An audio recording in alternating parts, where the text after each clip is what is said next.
Yeni həftə bizim hər birimizə yenə 7 gün verildi. Hər biri 24 saatdan ibarət olmaqla toplamda 168 saat. Ümumilikdə bizim həyatımız seçimlərdən ibarətdir. Biz özümüz hər gün seçimlər edirik. Axşam işdən sonra 1 saat boş yerə televizora baxmaq, yoxsa kitab oxumaq.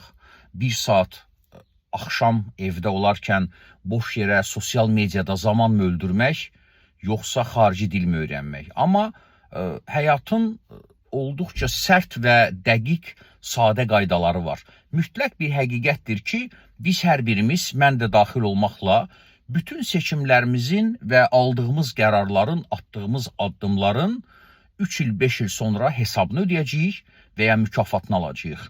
Ən uzun yol belə kiçik addımlardan ibarətdir. Motivasiyaya güvənməyin. Motivasiyaya güvənmək çox təhlükəlidir. Həyatda ancaq 3 ana məfhum var irəli getmək və yüksəlmək üçün. Vəhşi zəhmət, davamlılıq və vəhşi zəhmətdə davamlılıq.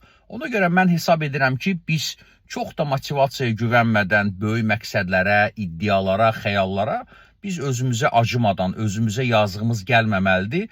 Kiçik addımlarla 3 il, 5 il sonraki güclü özümüz üçün hər gün nələrsə etməliyik. Hər kəsə çox rəngli və güclü həftə arzu edirəm.